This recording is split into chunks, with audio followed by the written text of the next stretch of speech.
Hello hello, bienvenue dans l'atelier, ici c'est le week-end, je profite pour faire du réassort de coupons brodés pour le site et je me suis dit une petite vidéo vlog atelier, une vidéo où je vais vous donner toutes mes astuces notamment pour assembler les tissus, marier les couleurs, savoir comment je procède un petit peu pour toute cette alchimie.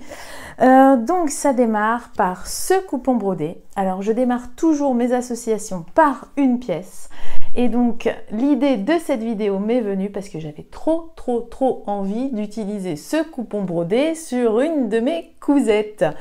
Et pour ce faire, je pense que je vais partir sur la fameuse besace Madison puisque ça fait très longtemps que j'en ai pas fait.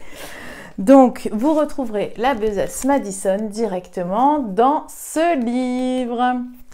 Vous êtes prêts? Allez, je vous embarque, on y va.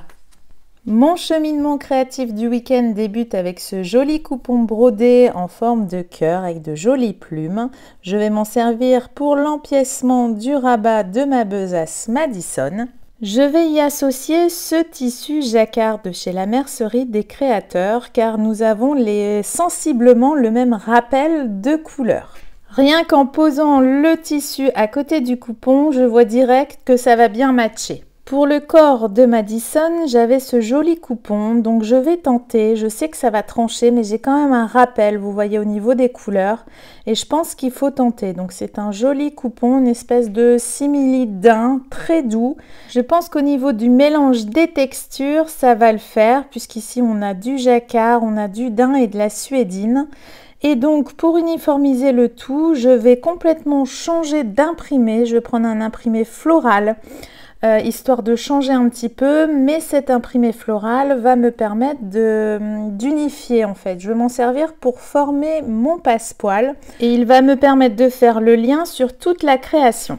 Donc je vais déjà commencer par mon rabat. Donc vous voyez, j'ai rebrodé un petit peu le by Jen puisque je pense que je mettrai cette création sur mon site. Donc pour rappel, ça sera vraiment l'empiècement qui se situe sur le rabat. J'ai pris mon papier calque que je plie en deux, notamment pour marquer le milieu.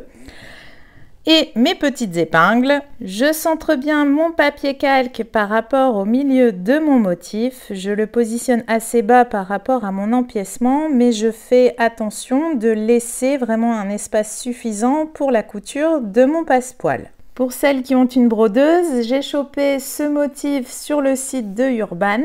Et pour celles qui n'ont pas de brodeuse, vous retrouverez le coupon brodé en vente sur mon site en plusieurs coloris.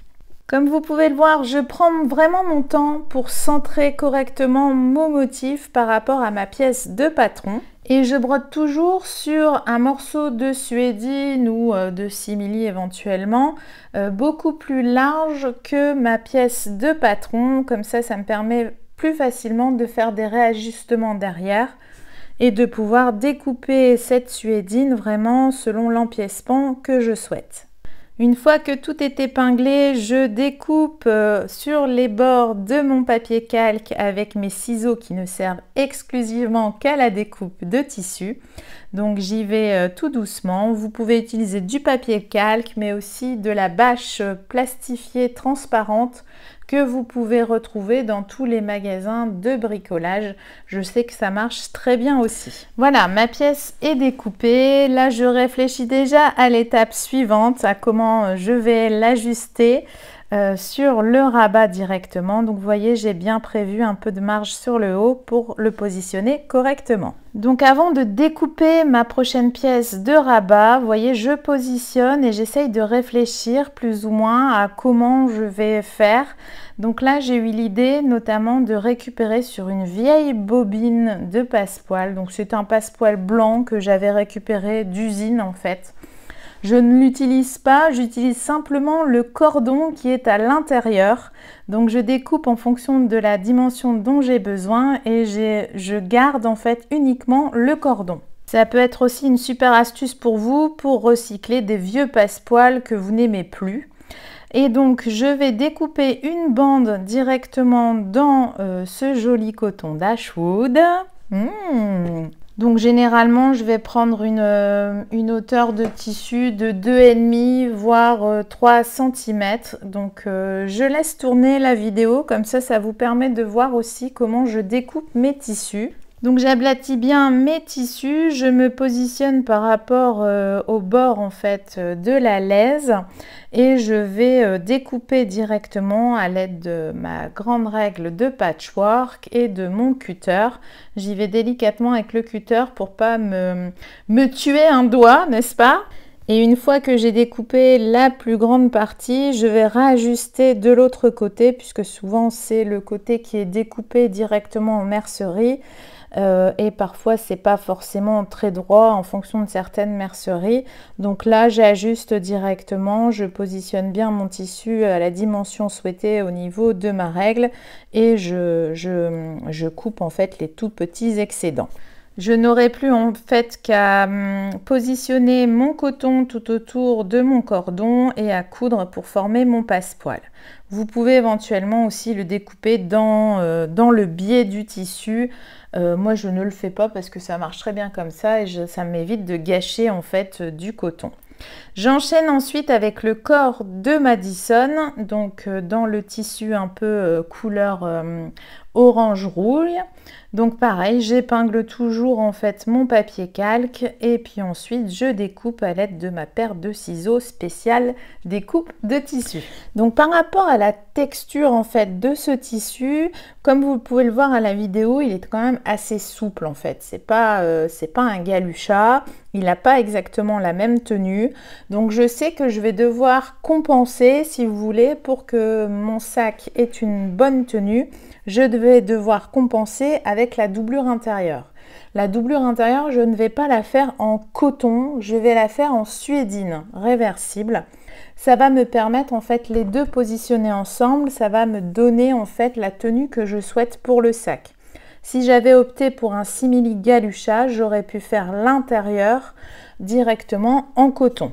Donc je découpe vraiment mes pièces au fil de l'eau. Vous voyez, je ne découpe pas tout de suite. J'y vais tout doucement, pièce par pièce, et je vois ce que ça donne à chaque étape. Donc là, je vais découper l'empiècement que je souhaite pour le devant de Madison. Et j'ai choisi du jacquard. Donc là, je découpe grosso modo, puisque comme le jacquard est assez délicat à coudre, puisqu'il a tendance quand même à bien bouger, je vais ajouter en fait de la viseline, un thermocollant. Donc là j'ai pris la viseline H250 que je vais thermocoller sur l'envers de mon jacquard. Ça me permettra d'avoir vraiment la tenue que je souhaite. Éviter, vous savez, que ça fasse des vagues pour que mon tissu soit vraiment bien tendu.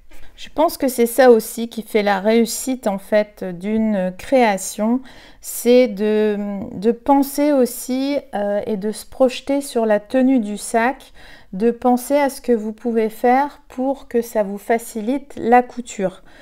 C'est pas simplement un assemblage de pièces que vous aimez, il faut vraiment penser aussi à la densité de la texture, à la densité du tissu pour que vraiment le rendu soit aussi bien en vrai que dans votre tête. L'avantage aussi d'avoir thermocollé mon empiècement en jacquard, c'est que ça va apporter encore plus de tenue à mon devant de Madison.